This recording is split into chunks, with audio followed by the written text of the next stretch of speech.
the time, waiting for the acolyte. I am gonna catch that fool.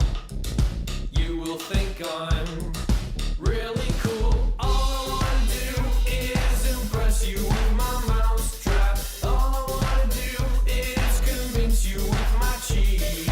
All I wanna do is be the coolest cat here, but I'll need some more super breed.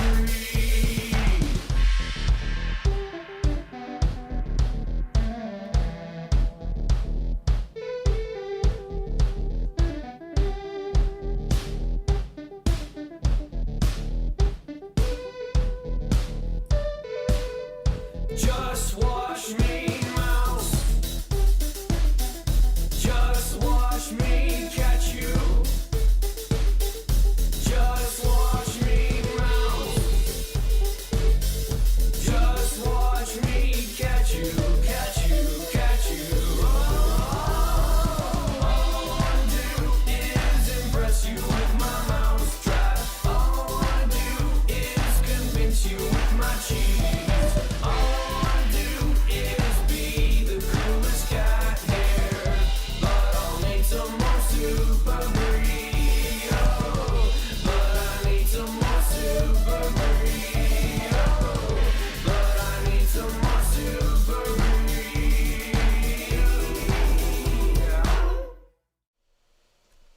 Hello, MouseHunt, and welcome to Feedback Friday. Today is August 14, 2020. My name's Dave. How's everybody in the chat doing today? Oh, looks like there's about 100 people, 70 to 100. Hello, everyone. Good morning or afternoon, evening, wherever you are in the world. Good morning back to Eugene. KDM, Dave, well, hello to you. Hey, Michelle. Nice to see you as always. Salim Chong, Sali. Trevor and Ben, good morning. Hello. Nutsy Lady. Lady Nutsy, hello. Well, today is going to be a bit more of a kind of quick, informal Feedback Friday, if I can use that term. Basically, the whole team, we're all hands on deck working on the upcoming Floating Islands expansion. And so we've had a few busy days in this week and the week before. And actually today is sort of our official due date as well. So there's kind of a lot of loose ends that we want to make sure I leave a little time to wrap up for myself. That said, Jacob was nice enough to do 2 art streams in a row, so I thought I would pop any specific itinerary or items to go over to get feedback, but I thought kind of see where the chat goes, answer a few questions, that sort of thing. I haven't really prepped any slides or any topics either, so I won't post a summary after this either, but also kind of keep it a little bit short as well. And even on that note, because I have a propensity to go and ramble on and go on for quite some time, I'm even going to set myself a timer for 20 minutes as a sort of reminder to wrap things up and get back to the floating islands as soon as I can. So hello everybody in the chat. Sykes says, woo, floating islands. It's come together quite well. We're planning as well, there will be a pre-release phase similar to other areas. So when you think about when Machu Picchu was first released, and you could get the climbing route ahead of time. That seemed to go over very well. Seemed to something that players keep wanting to see with new areas as well. And that way you can obtain the map piece before the area is officially released, so that when the area does come out, you can hit the ground running, and you can jump right in and start having fun.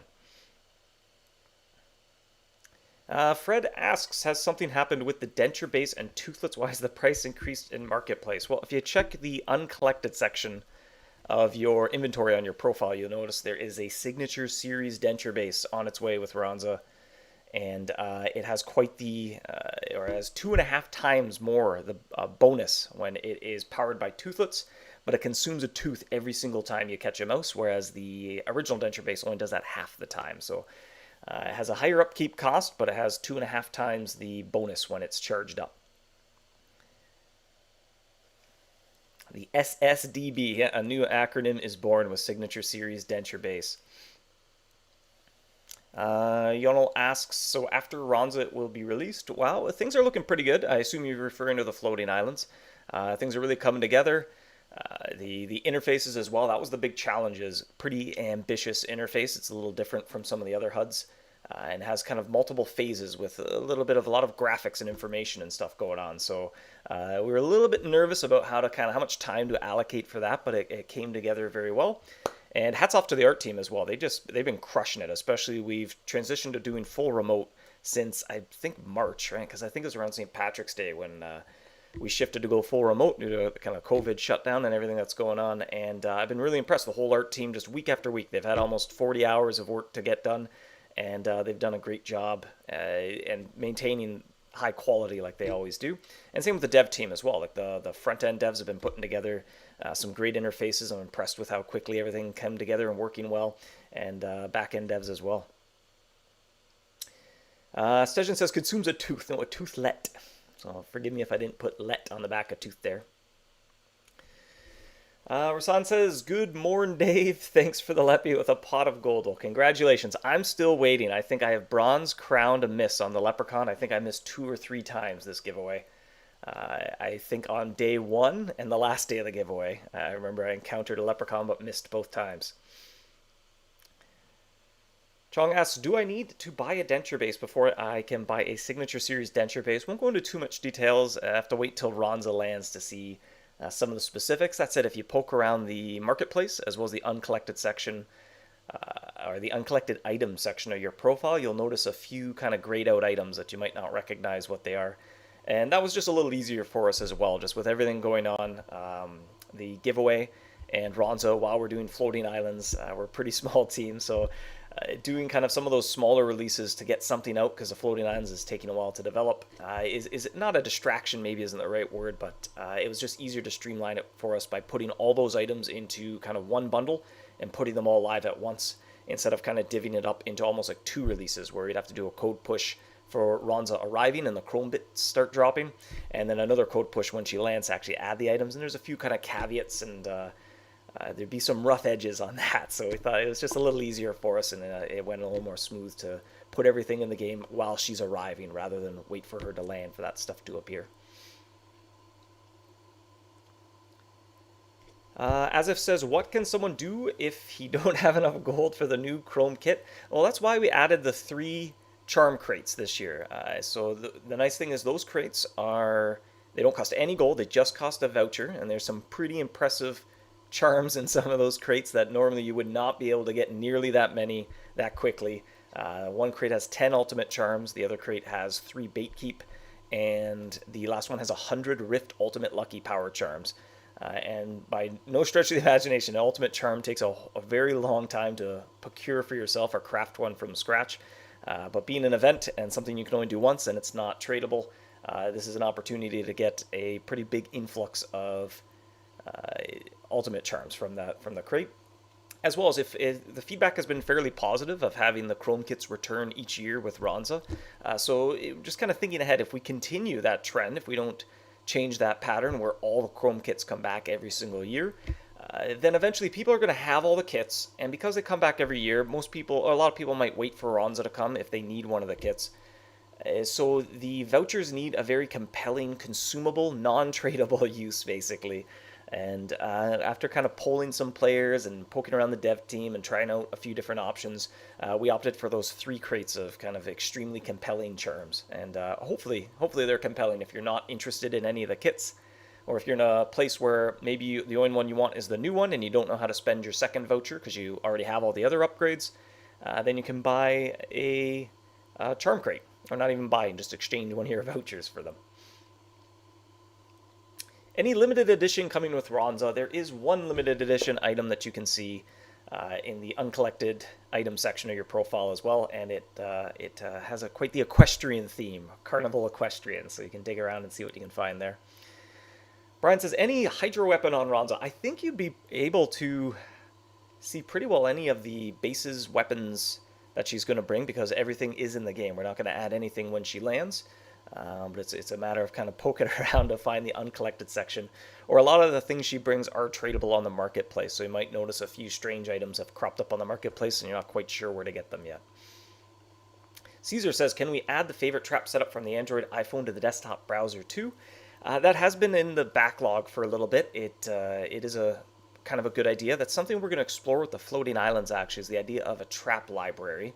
and it's more of a demo or kind of proof of concept in the floating islands because it involves almost every single power type in the game.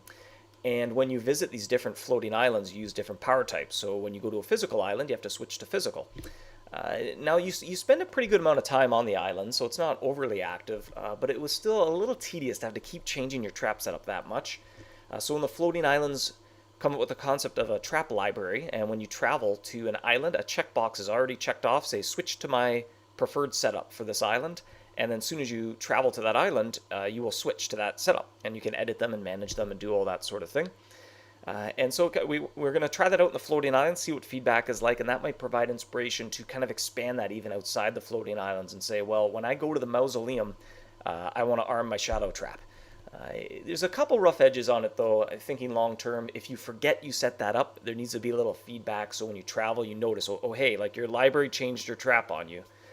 So maybe you're going from, let's say, Machu Picchu, and you're hunting with a temporal turbine, and then you travel to the mausoleum, and it switches out to like whatever shadow trap you happen to have last time you were at the mausoleum when you're a lower level. And you're like, whoa, hold on, I want my temporal turbine. So there's a couple little rough edges on sort of how that would work, but we're going to kind of do a proof of concept with the floating islands and go from there.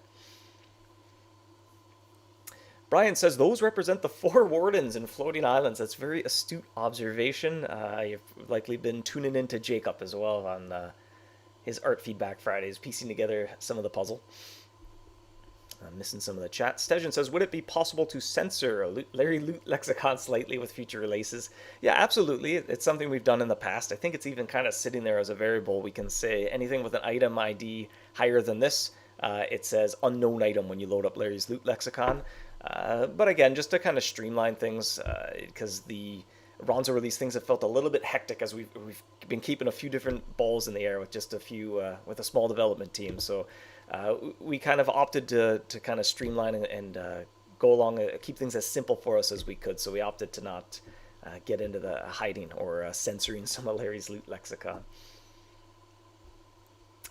Bishop says, could you tell us about those runes and the mirror broken art plays? Well, these are some little visual teasers for some items that will be involved in the pre-release phase of the floating islands. So similarly to Machu Picchu, where you could get the mountain climbing kit, I believe it's a climbing kit, before release, you will be able to build your very own dirigible or obtain your very own dirigible and flight license before the floating islands is released, and that is the map piece to the area. And so some of these items will be involved in tracking them down and obtaining your flight license.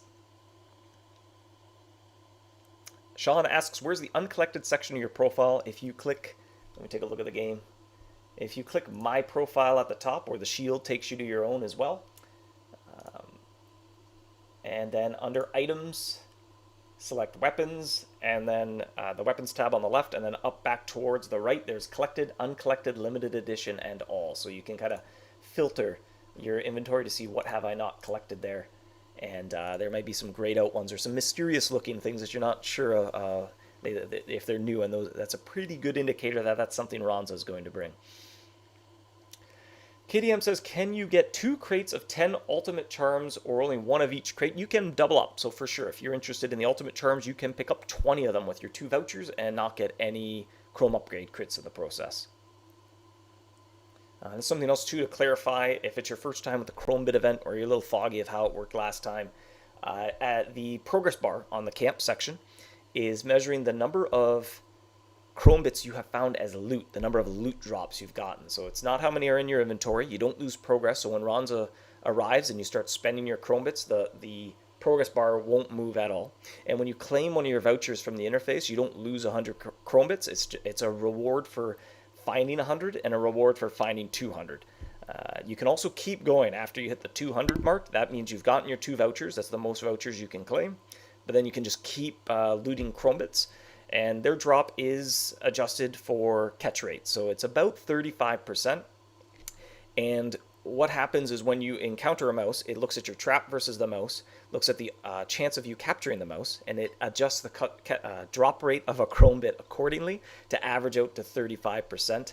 So really the only thing to make sure you do is that you're in an area where your average catch rate is higher than a 35%, or make sure you're catching mice more than you miss, and you'll have very kind of typical average results.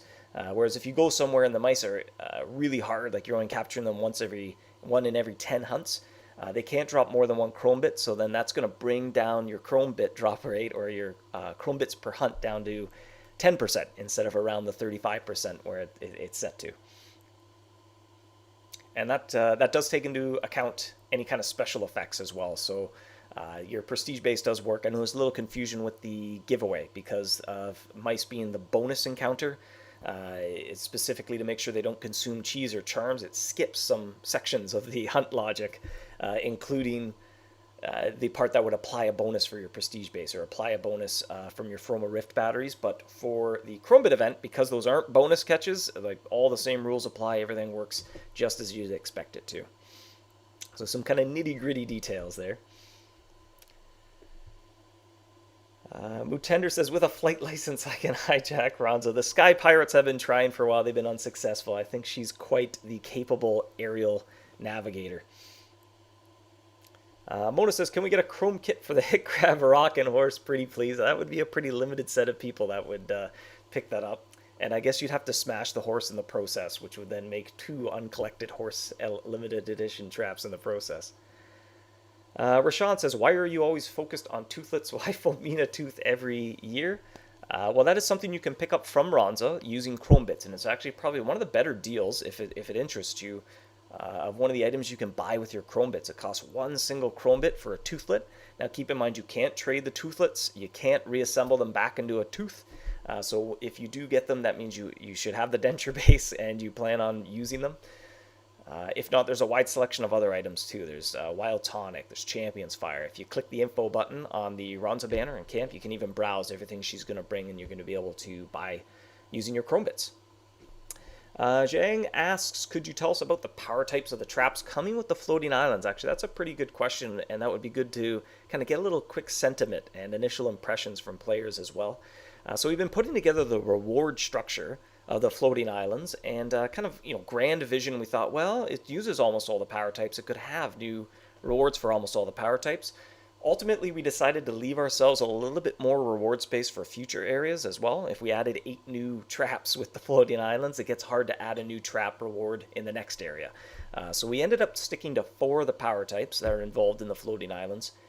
But similar to the Sunken City, they all have 2 versions. So you can almost think of it like the Rune Shark and the School of Sharks. And so by just doing gameplay objectives and kind of exploring and conquering all there is to conquer in the floating islands, you can earn a new trap for 4 different power types. And you can think of that as almost like the Rune Shark from Sunken City. And then you can go above and beyond and just keep going in the floating islands to procure a very sort of high level, more valuable resource. And you use that to upgrade those traps into new best in power type traps. And that's similar to how predatory processors worked. And similar, there's kind of a sand dollar thing, but it's done a little bit more creative and more reliable, where every time you kind of complete a cycle, you get something that's going to help you buy that more valuable resource that you use to upgrade the traps. So it has a lot of kind of similarities to the Sunken City, but it's also very unique because the way the floating islands work is so unique. And I'm pretty happy so far with how it turned out.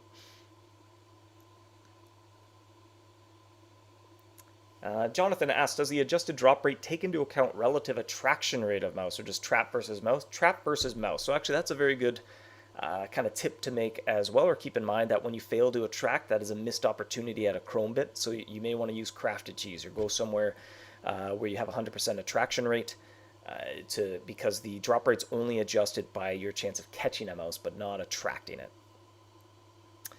Uncle Gan says, Dave, care to reveal which 4 power type it is?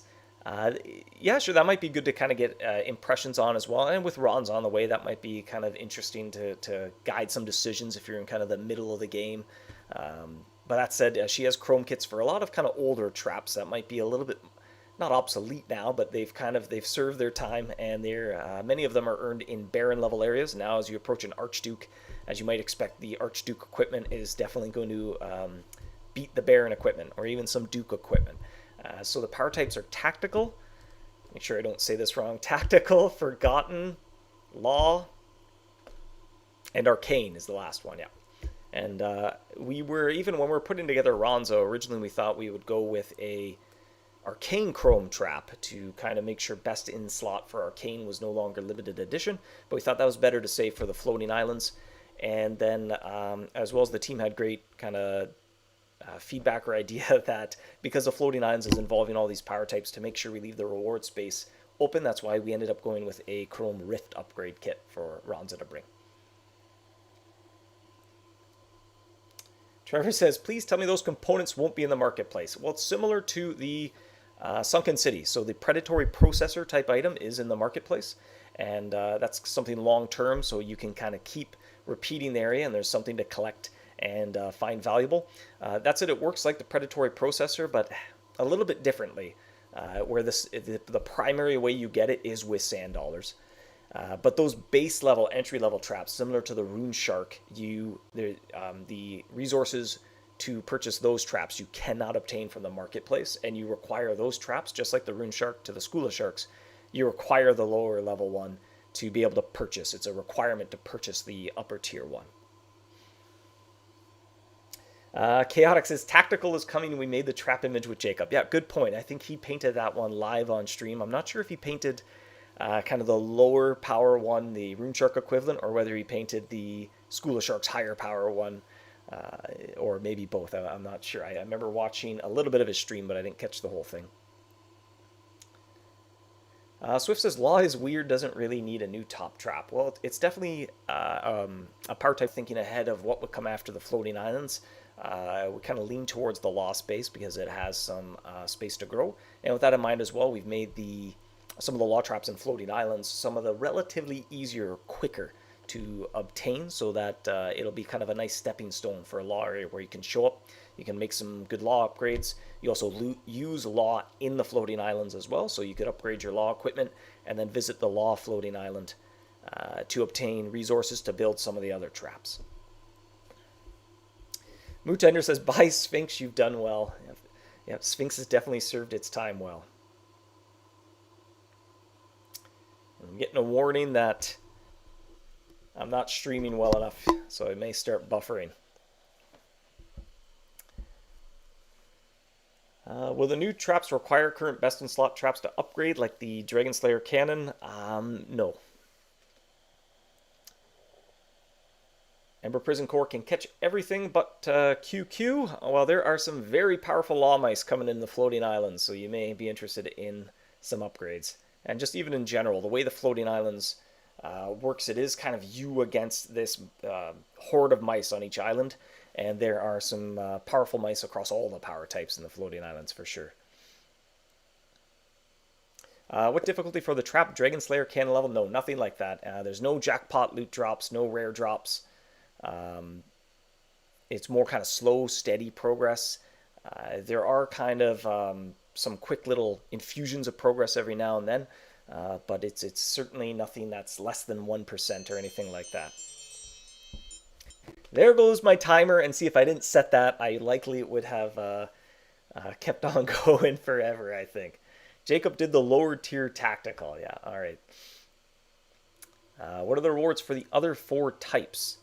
Well, those 4 power types I mentioned, those are traps, and they all have like Rune Shark versus School of Sharks.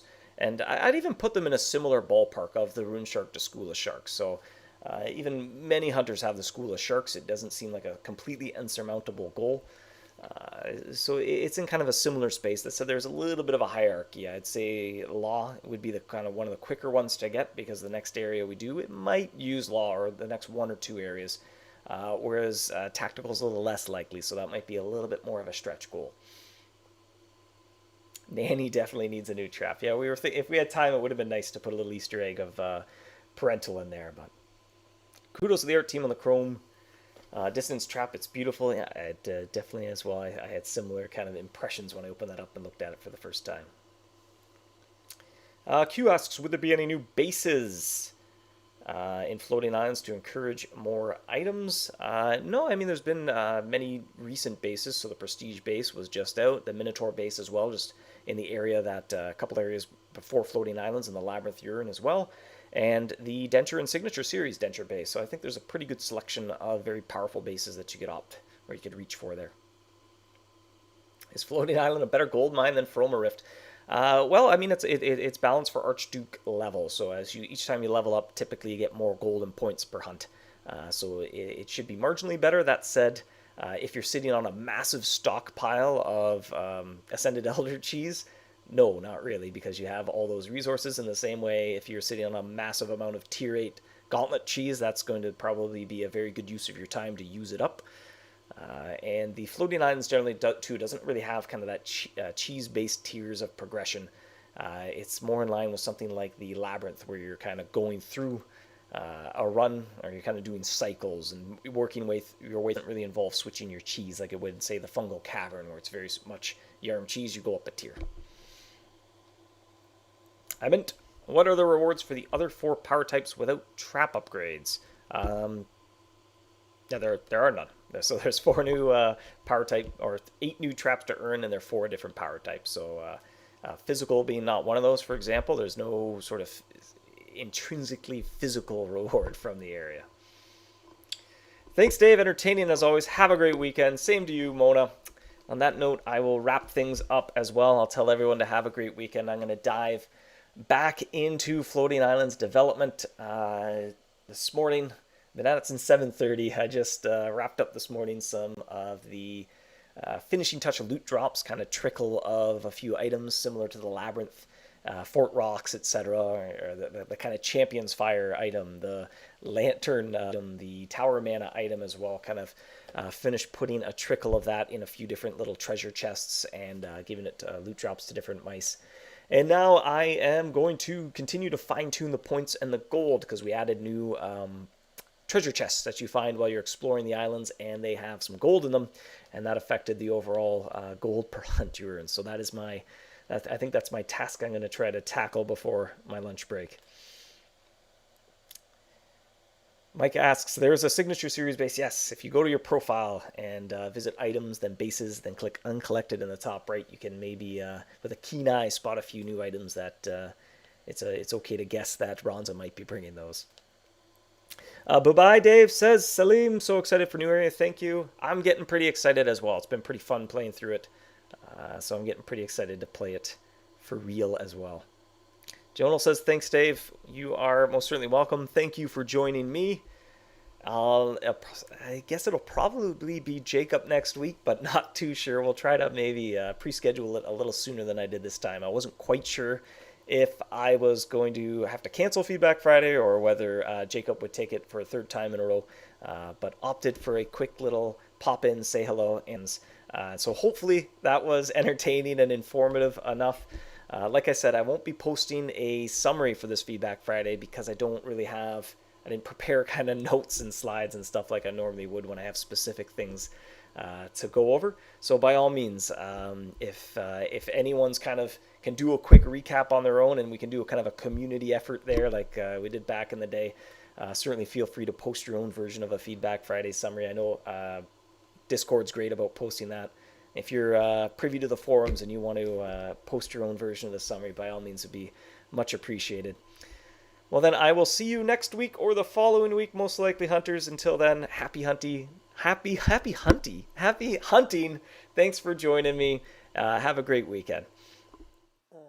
2.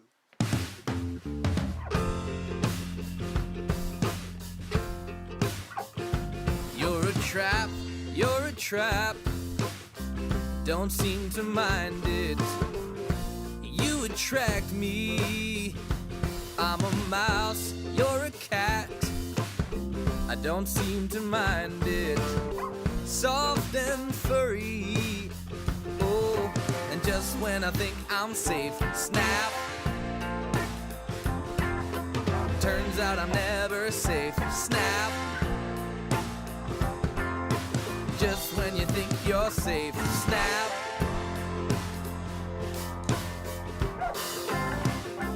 I come back. You don't seem to mind it, but I'm a fool. Broke my back. You don't seem to mind it, 'cause you're so cool. And just when I think I'm safe, snap. Turns out I'm never safe. Snap. Ooh. And just when you think you're safe, snap. Turns out